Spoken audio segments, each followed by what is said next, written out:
Hi and welcome to another edition of the People First interview series where we shine a light on great companies. Not only do they do interesting and cool things, but most importantly, they look after their people.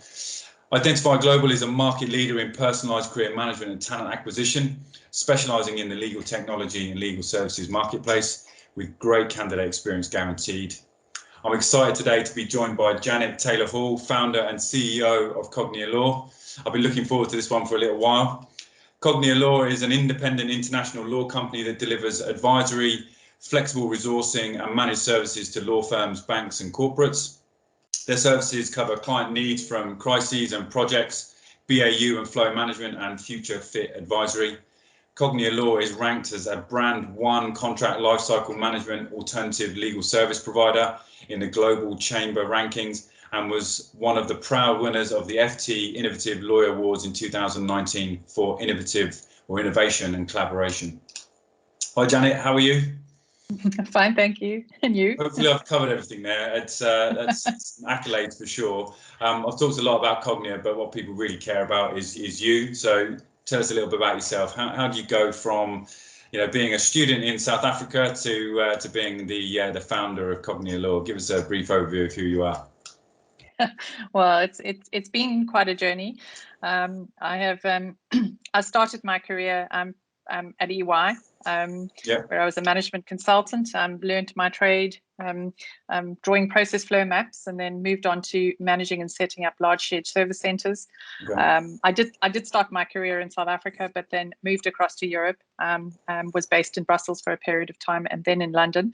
I then decided it was time to get a real job, so I was going to go and work for a bank. By hook or by crook, it's a long story. I ended up working for Clifford Chance, a law firm, which is was a great 10-year journey through a very interesting time. Starting in early 2001 with a really great firm.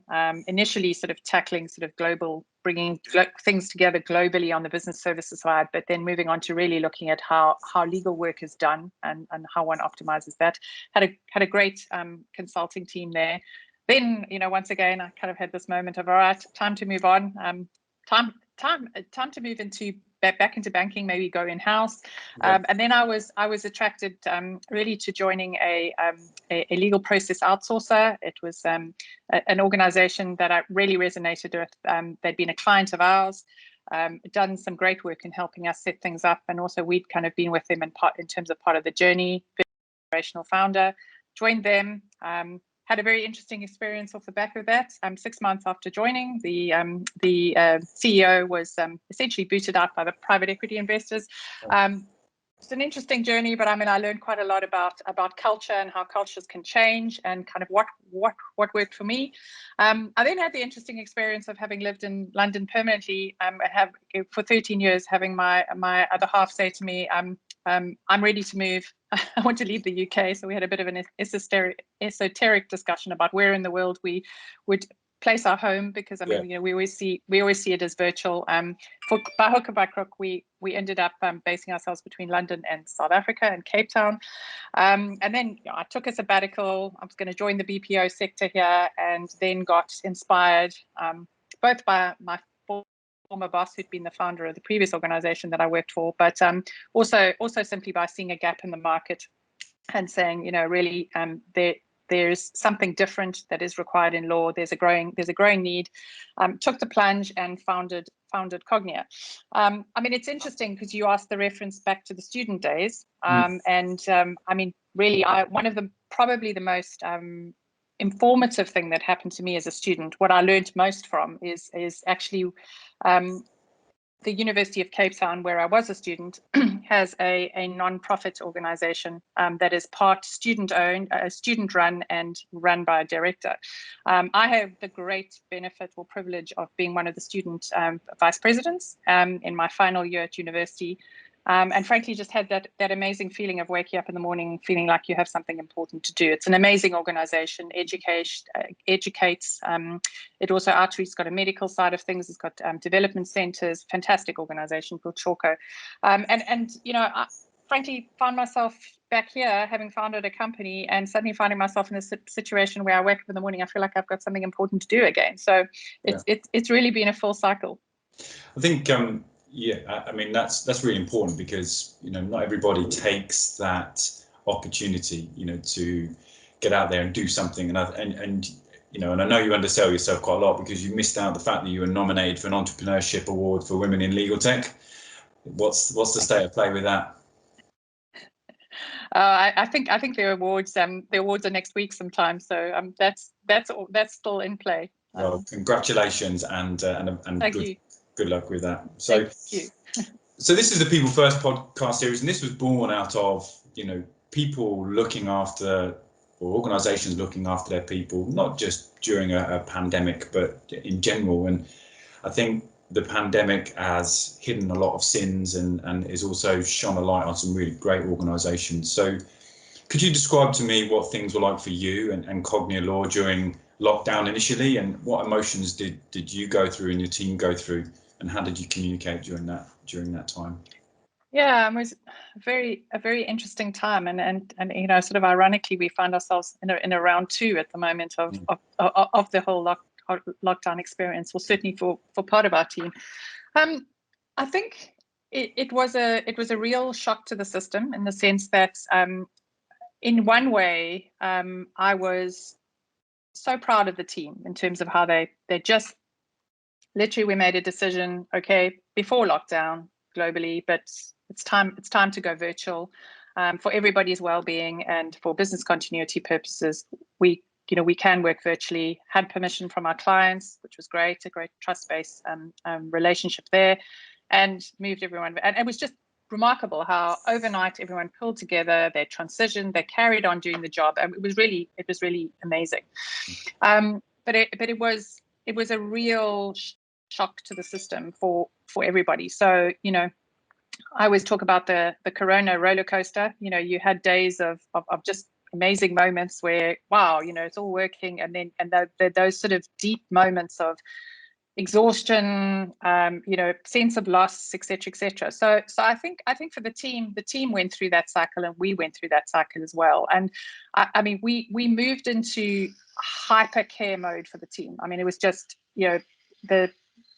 it was a care for clients and a care for teams, and just making sure that the team was all right. And I think from a management perspective and our leadership team, I mean, we literally we allocated the entire organization between us, and we checked in every week with individuals, and sort of brought this kind of hypercare mode to it. And while that was amazing, because there's actually nothing more rewarding than having a one-on-one conversation with a team member. It just kind of, I don't know, particularly when you don't spend every day talking to team members in the organization. It also puts a huge load, both emotionally and otherwise, onto the team, or onto a leadership team, where focused on, our big focus was, we wanted to, in the initial period, keep everyone employed regardless of what happened, just to keep that sort of stability while the world adjusted to this kind of, I hate the word new normal, but essentially, whatever it was going to become. Due to the nature of the pandemic, we knew it would lead to an economic crisis, which is quite, typically, not that I'd ever wish for it, but quite good for businesses like ours. So it was just keeping that period. So I would say it's a real mix of highs and lows. In terms of that, for me personally, the massive adjustment came from the fact that I'm one of those people that gets energy from other people. I just love, going to a meeting, meet with an individual, and you get that exchange of energy when you meet people in person. It's taken me a long time to kind of adjust to the fact that everything is now done in the medium in which we now do it, and it's very, very hard. Occasionally you get those moments where you have those conversations that just spark you, but generally speaking, I mean, it doesn't matter how hard you try, and it's no issue with the person on the other end. It's just very, very hard to replicate. And I think for me, that was I miss the people, I miss the buzz, I miss the. Yeah, absolutely. So I mean, it's interesting because your people are located all in different countries. So has there been any cultural differences in from a management perspective and a COVID perspective? I'm interested in, how it affects people in different countries. Is it the same? Is everyone experiencing the same things? Is there cultural differences? Do you have to manage people differently, or is it pretty much the same? I think it's on a human level, it's the same. They're human beings, and I think there's that sense of caring and conversation and that sort of thing. So I would say, from a global perspective, I mean, we do tend to hire, attract, retain individuals that sort of fit into. We have quite a distinct culture. We've got a very clear purpose, and we've got individuals that sort of resonate with that. So there haven't been massive differences in terms of how we've needed to manage people. However, the different locations have been at different points in the cycle. Mm-hmm. So we've got a team in the UK, we've got a team in Europe, we've got a team in South Africa. That's different seasons, different levels of lockdown that have been. So literally we had basically sunshine makes a huge difference, right? So it was a lot easier for our UK-based team while the sun was shining and there was a good summer. We're now in the reverse situation where our UK-based team and our European team are all in lockdown as the weather is getting worse and worse and worse. And then our South African team are a bit out of lockdown, and they not completely. I mean, there's still quite a bit of restriction, but the sun is shining. And, so I think there's that, where people are in the cycle, and just being cognizant and really respectful of the fact that people are at a different place. We've of course got clients all over the world. So, the differences are fascinating. You talk to a client in Australia, kind of where they're at. You talk to another one in, you talk to another one in the US. You talk to another one in Canada. You kind of have this. It's fascinating. So yeah. I think the approach we've taken is much more of a treat individuals as individuals, and just recognize and be respectful of the fact that people are in really different places. On that note, I mean, given your client base is diverse in different countries, has it presented obstacles or opportunity for you, or a mixture of both? I mean, what benefits have you taken from it? I mean, one of the challenges, I guess, and let's start with the challenges, have come from the fact that our sector is a very trust-based, relationship-based, relationship management, account management, business development type environment. So that's been quite an adjustment. Where for large clients, where typically, or most clients, kind of see each other once a month in a relationship basis. So I think that's been quite an adjustment. I think we and our clients have kind of adjusted quite well to that. And as the world is building new relationships has been quite challenging. So I think that's where the challenges lie. I think the opportunity has sat in the fact that, I mean, our model is, even if we've got some individuals who based in an office, is a virtual model. So our teams work as virtual direct extensions of our clients in most cases. Yeah. And what has been really, really beneficial and a great opportunity is suddenly our clients have been in the same boat. So actually, rather than them sitting in an office remoting another team that they felt was virtual, they've now all been in a virtual bubble everywhere. They've all been at home everywhere. And somehow that's built a different camaraderie. It's built a different acceptance of virtual. It's built the faith that virtual actually works. So, I think that's where the massive opportunity has come from, is the fact that, I think we've all realized through this whole process that actually this can, you can do anything from anywhere in the world. And actually, really what it's about is about the people and about the relationships and about being comfortable that in fact the virtual infrastructure that sits around the service that you're receiving is, world class. It has all the compliance standards you need. It's something you can trust, but essentially you can access it anywhere. So that's been a very exciting part of the opportunity. Yeah, I think that's a really interesting point. All of a sudden you've become a part of their culture by proxy, really, because previously you would have to go there to build up that relationship, whereas now you're able to do it remotely. I know from our previous conversations that, that sort of purpose-driven culture that you talked about, is really high on your agenda, something I could talk to you for hours about. So perhaps you could give some people some explanation of, I guess, why is that important to you, and how have you achieved this, and perhaps some of the trials and tribulations of getting to this point? Yeah, so I think essentially, we've had a strong sense of purpose right from founding, and really that's about really being driven by the fact that things can be done differently. Organizations, individuals can work in organizations, they can be valued, you can have a solid culture, you can have a healthy work ethic, and still provide world-class services without being siloed, political, dysfunctional in your work practices, et cetera, et cetera. So, Cogni has really been drawn out of the purpose is really around having a diverse team of individuals and having the communities in which we operate thrive. So it's a real movement from, survive to thrive, and actually putting in place a platform to enable that. And we've been very driven by having human dignity at the heart of what we do.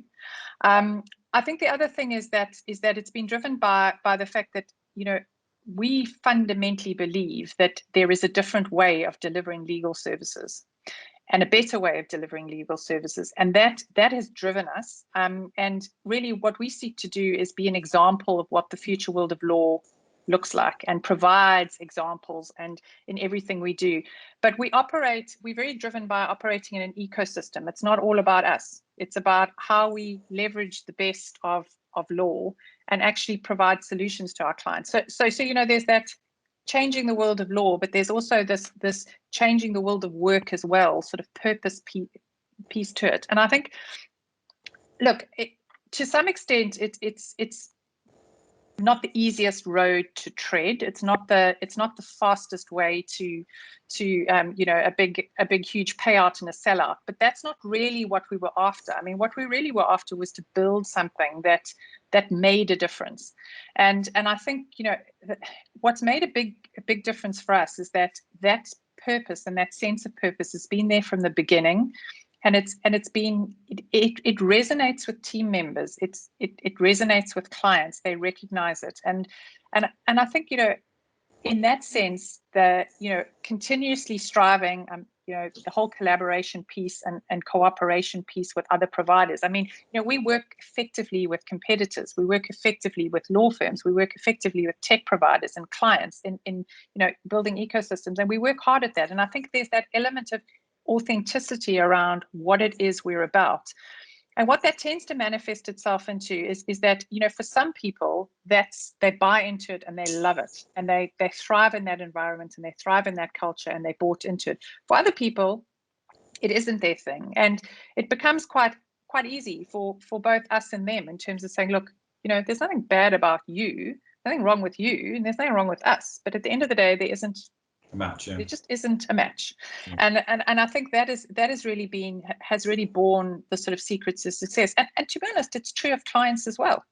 You don't always have a match in terms of clients from an ethos perspective, a mindset perspective, and yet others, if you take a purpose-led approach to everything you do, we've found that if organizations connect in terms of their purpose, then actually the rest of it becomes quite easy, because they've got that more foundational relationship in place, essentially. Yeah, absolutely. It's very similar to our business. We started our business purely on the candidate experience and providing excellent candidate experience. And I know it seems obvious thing to say, isn't it? Because it's easy to say, yeah, we're a great company and we really look after our people, but actually being able to pin something on it and actually demonstrate it is something else altogether in any industry, I believe. And ultimately, what people want from us as a recruiter is they want good candidates that are engaged, and they want them to have a great experience. And if we're the first touch point of that service, and that breaks down, then that reflects badly on the business. So, and you're absolutely right. We experienced very similar things where organisations say, yeah, we get it, we love it, it's exactly what we want from our supplier. And then that's when the magic happens, isn't it? Everything, like you say, everything else just sort of goes, works out really well. But if you spend all of your time overselling or, trying to be something that you're not, then you end up tripping yourself up along the way. So I think that's really, really poignant piece. Yeah, it's a good point, right? I mean, I quite often get asked, well, what's your ideal client? And I think in this scenario for you, what's your ideal client? Well, it's somebody that values the hiring process as much as they value the account management process. They see the people they hire as important as the clients, the customers they have. Exactly. And then that's a whole mindset essentially. So we've talked about the leadership style, and you moving to being remote almost entirely. Have you had to deliver that differently as any of your leaders had to adopt their way of doing things, or has it been a pretty straightforward switch, or have you had to do anything with your leaders to help them manage in a remote environment? Yeah, I think it's been an adjustment for everybody, and I think what we've done as a leadership team is we've just talked about it all the way through. We've shared our experiences, we've shared our challenges, shared our struggles, thrown ideas around.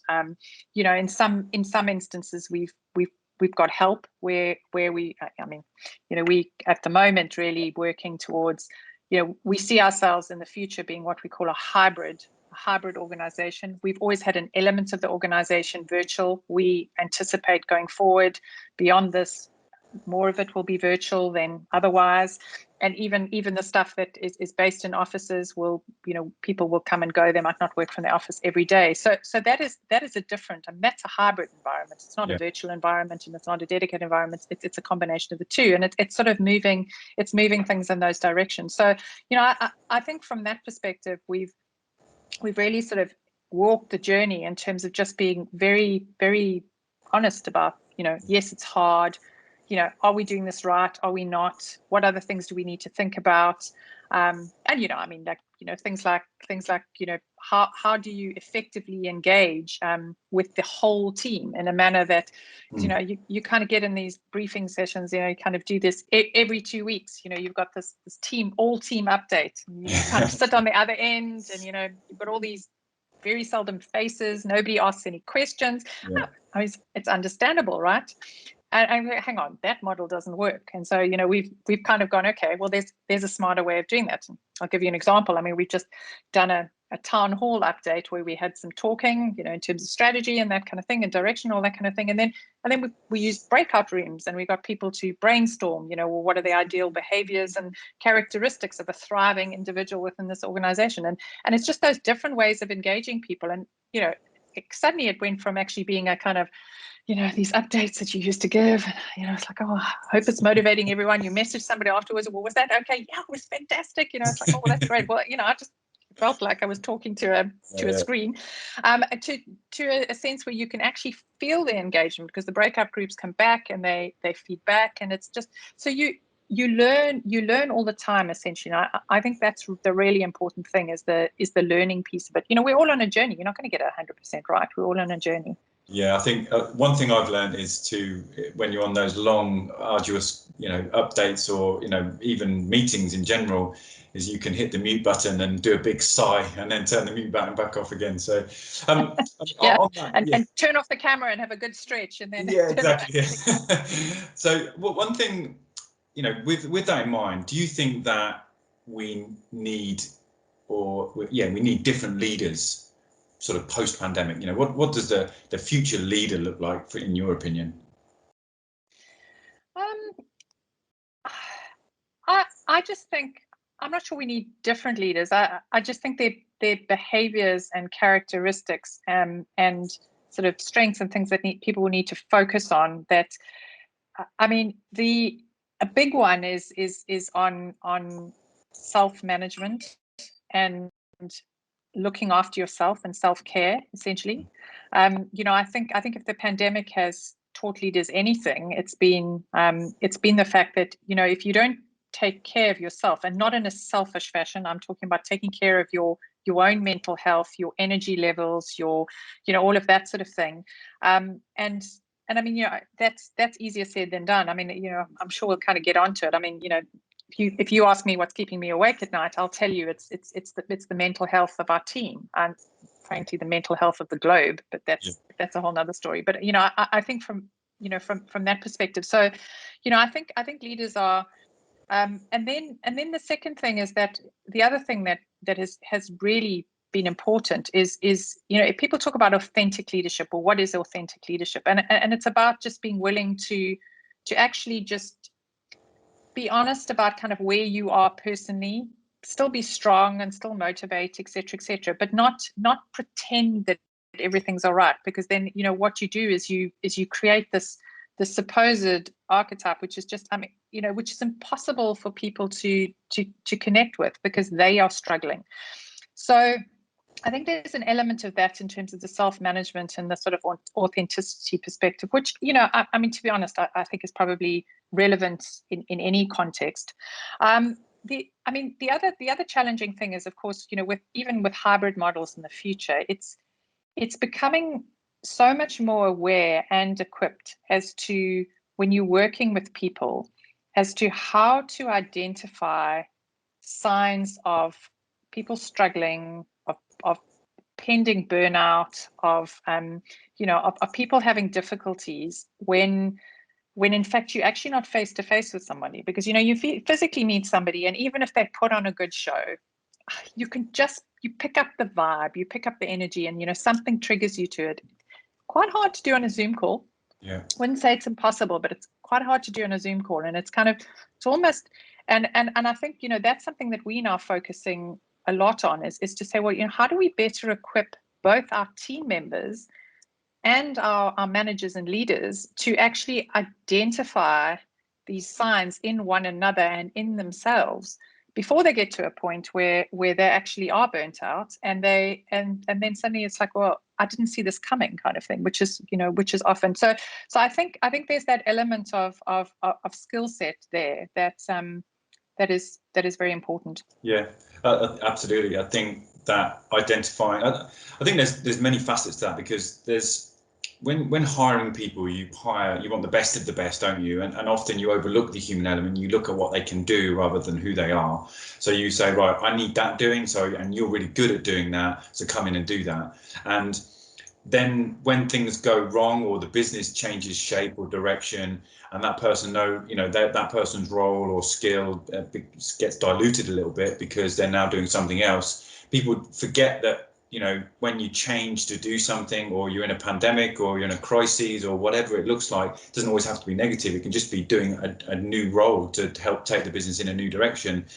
That person becomes stressed or overloaded, or feels insecure because they don't feel they can do the role that well. That's when that pressure starts to build, from a mental health, notwithstanding obviously personal situations as well, but just doing the role, someone's a change in someone's role. Now, there are people out there that absolutely love change, and there are people that just like to come in and do one thing and do it really, really well. So and people forget that, and actually they don't assess that when hiring people. And it's hard to cover off all aspects of mental health in an interview, I agree, but there are things like personality profiling that help you look at an individual objectively and say, oh, actually this person is, we're all of a sudden we've had to move to remote. This person is quite gregarious. They like to be around people, much like you said yourself, get energy off that. So do you know what? I'm going to check in on that individual and just make sure they're okay.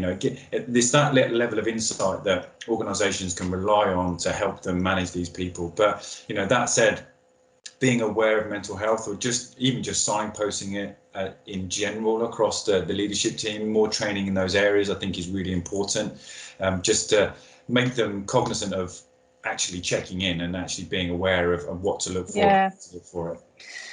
Yeah, I mean, it's interesting you raise that on personality profiling. I think there's a place for it in certain circumstances, but I think you've got to be a little careful of it sometimes as well, because I mean, we found that some of our extroverts that have struggled even more than introverts that have struggled even more than the extroverts in terms of it. But I think that I think if you keep human dignity at the heart of everything you do, and you look at people as individuals, each individual as an individual, and you're cognizant of that, and you recognize that, and you create a safe place for people to actually just be human and be themselves, and not always have to pitch up with the makeup done and the hair done and everything's okay.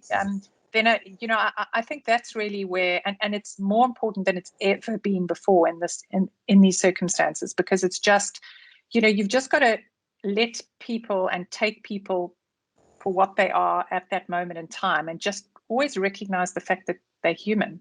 And sort of, it's always very easy to say, well, if somebody drops a ball, almost take the approach of saying, well, hang on, before you get really furious about this person dropping the ball and kind of write them off, just maybe try and understand a little bit why, because there could be, and there's often environmental cases there that impact it. So it's about that, looking at individuals as individuals. Yeah, absolutely.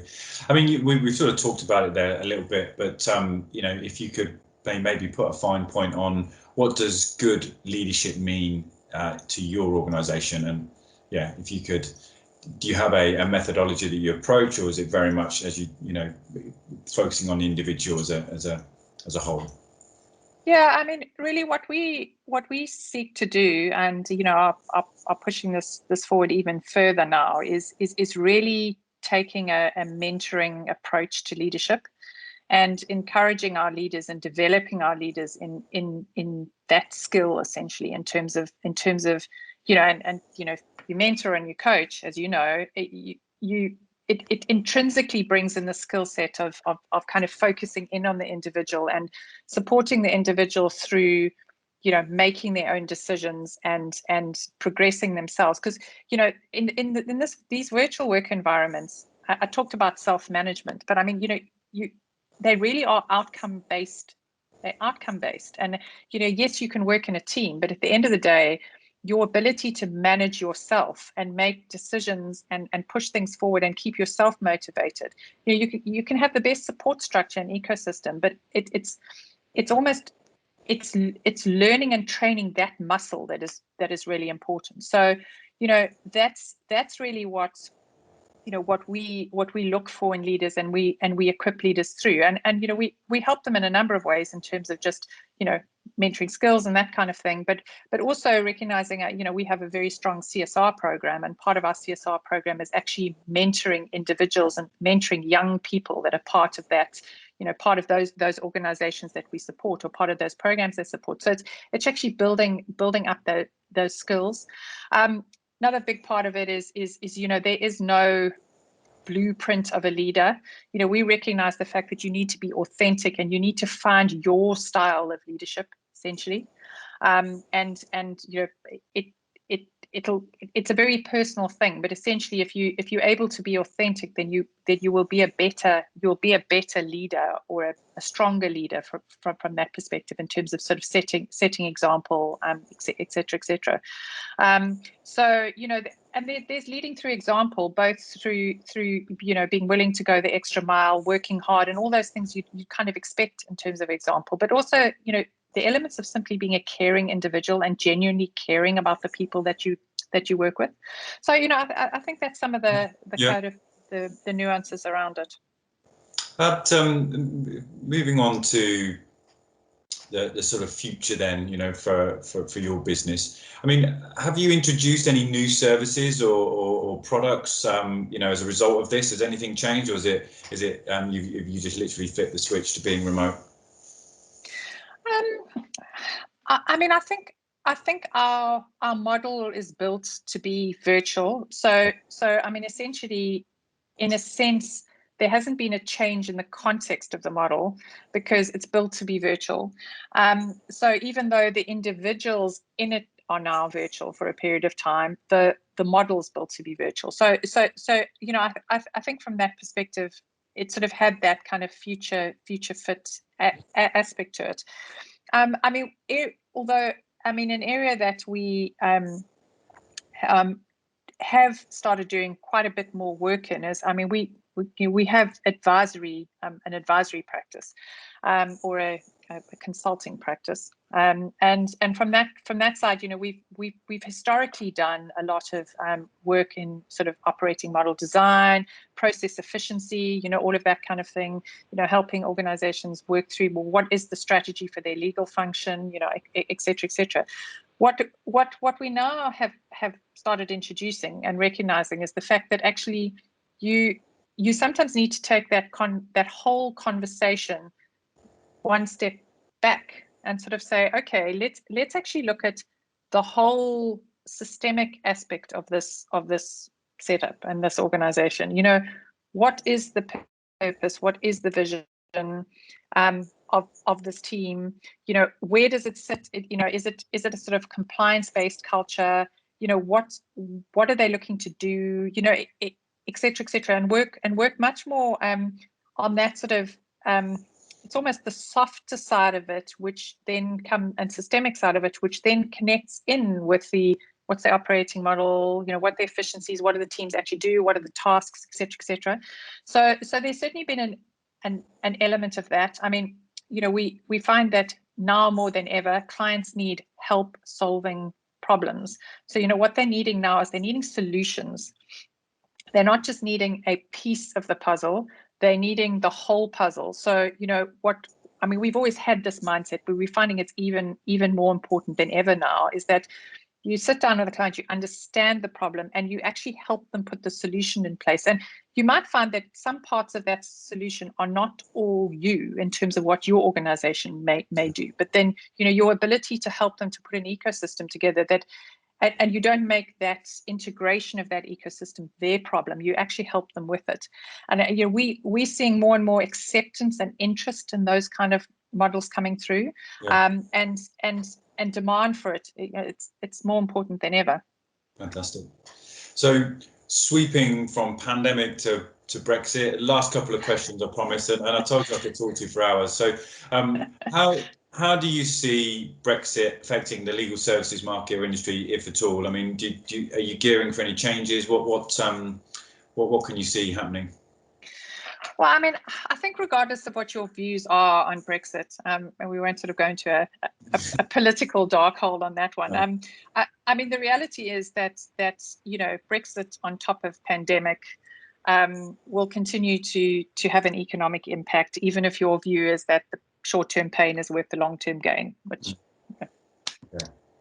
but point being is the fact that, you know, I think that what is really impacting the legal sector now is the fact that, you know, the legal sector it's had its ups and downs, and it had its, you know, it was impacted post the financial crisis and etc. But, you know, it's like everything, it's in pain.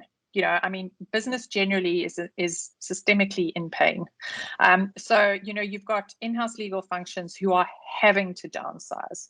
And, you know, everyone talks about do more with less, do more, you know, do more with less, do more. I mean, it's never been more real than it is now.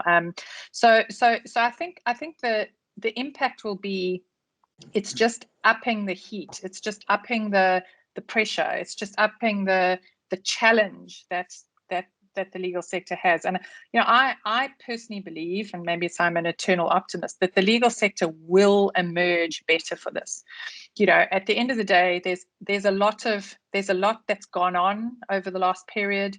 You know, more focus on mental health. You know, more focus on D&I. You know, more healthier models, virtual models.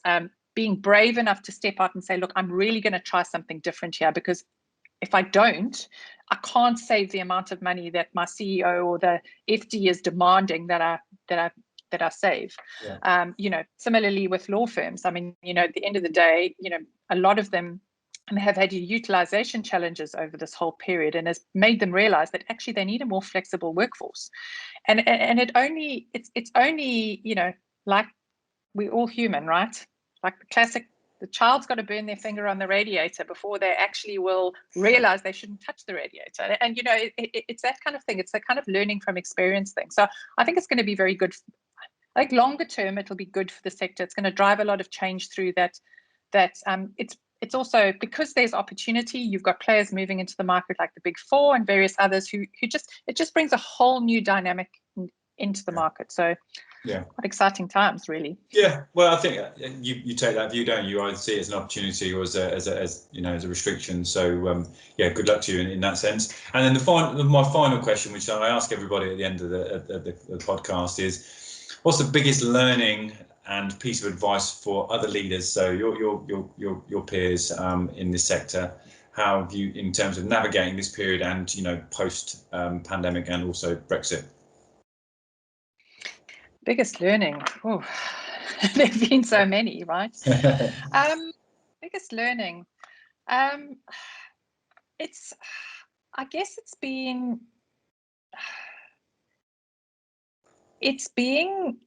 about ensuring that you look. It's the looking after yourself thing. Yeah.